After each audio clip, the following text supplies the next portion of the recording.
Welcome to our explainer. Today, we're doing something a little different. We're not just going to read an ancient text, we're going to become architects. We're going to deconstruct it, look at its blueprint, and see exactly how it builds this incredibly powerful, logical argument piece by piece. So, how can a text from centuries ago build an argument with the kind of precision you'd expect from a modern architect? Well, let's dive in. We're going to explore a passage that does exactly that. It uses a foundation, a massive central pillar, and some really solid supporting evidence to construct a case that's designed to be, well, unshakable. Okay, before we start building, you need to know what the whole structure is for. The entire argument we're about to break down is designed to establish one absolutely central concept, Tawhid. That's the idea of God's absolute, indivisible oneness. This is the keystone, the whole point of the design. So keep that word, Tawhid, in your mind as we go through this. All right, Section 1. Like any great building, this one doesn't just spring out of the ground. It starts with a really solid foundation. The first two verses we're looking at are all about laying that groundwork, setting the stage, and getting your mind ready for the huge idea that's coming. So how does it do that? Well, it's a two-step process. First, verse 253 unifies the premise. It basically says, look, messengers might have different ranks, but the truth they bring, that's one and the same. It gets everyone on the same page. Then, step 2, verse 254, is about purifying the mind. It's a call to detach from worldly things, stuff like wealth, so that you're spiritually ready to really grasp what's next. It's like clearing the construction site before you bring in the main pillar. And here we go. We've laid the foundation, and now we get to the absolute heart of the structure. This is the central pillar, the main support beam that holds everything else up. We're talking about Ayat al-Kursi, famously known as the throne verse. And it starts with this powerful declarative statement. God, there is no deity but Him. He is the ever-living, the self-sustaining. This isn't just a sentence, it's the core definition of the whole argument. It establishes God as the singular, independent reality, the one source that everything else in existence depends on. But it doesn't stop there. The verse keeps going, and what's really amazing is the scale it describes. It says God is never affected by sleep, that His authority, His throne, literally encompasses the entire cosmos. We're talking about a power that is absolute, always on, and everywhere at once. It's just immense. Now, because this truth has been laid out so clearly with such power, the text makes a really interesting turn. It declares, there is no compulsion in religion. And the logic here is pretty profound, right? It's saying that once a truth is presented with this level of magnificent clarity, you don't need to force anyone to believe it. It's no longer about force. It becomes a conscious, clear choice. And what are the consequences of that choice? The verse paints a brilliant picture using this contrast of light and darkness. On one side, you have God as the ally of believers, leading them out of darkness, or zulmit, and into light, nur. But on the other side, false idols are the allies of disbelievers, and they do the exact opposite. They lead people away from light and into even deeper darkness. It's a choice with some pretty stark outcomes.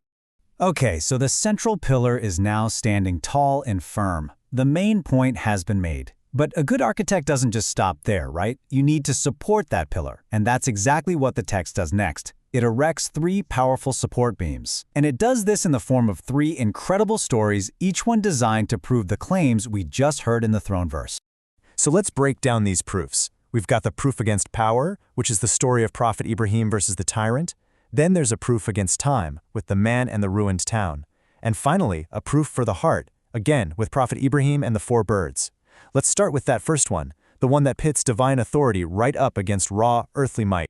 So the first proof kicks off with a showdown. You have a tyrant, Nimrod, who directly challenges Prophet Ibrahim.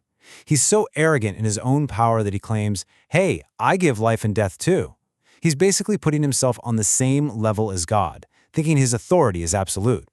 And Ibrahim's response? It's genius. He doesn't argue on the king's terms. He just says, okay, fine, God brings the sun from the east, so you bring it from the west. And just like that, the tyrant is left completely speechless. With just one simple question, Ibrahim exposes the massive gulf between the superficial power of a king, to pardon or execute someone, and the absolute, cosmic power it takes to command the universe itself. Game over. All right, on to the second proof. And this one tackles something even bigger, something that feels totally irreversible to us as humans. We're talking about God's power over time, death, and decay. The story starts with a traveler who's looking at a town that's just completely in ruins, and he asks this really fundamental question, How is God possibly going to bring this back to life after it's dead? And God's answer isn't a lecture, it's a live demonstration. It's incredible. The man asks his question, and then boom, God causes him to die for 100 years. When he's resurrected, a century has passed. But get this, his food and drink are perfectly preserved, as if no time has passed at all. But his donkey? It's just a pile of bones. And then for the climax, right before his very eyes, God reassembles the donkey's skeleton and breathes life back into it. This isn't just an explanation, it's proof by experience. The doubter is made to live through the answer, completely outside the normal flow of time. So that brings us to the third and final proof, and this one is different. It's not aimed at a skeptic or a tyrant. This one is for a believer, Prophet Abraham himself, who asked God, "Show me how you give life to the dead." Now, he's not asking because he doubts. He's asking because he wants to deepen his certainty, to transform that intellectual belief into something he can feel in his bones, a real, experiential conviction. And the response is just as personal. God gives him a command: take 4 birds and tame them so they know you. Then, the action: place their parts on separate mountaintops. Then, the call: summon them back to you. And the proof? The birds fly back to Abraham, completely whole and alive. It's this beautiful, personal, and participatory demonstration. It shows that the power of creation isn't some distant, abstract thing. It's an active, responsive force you can interact with. Okay, so let's step back and look at the whole structure now.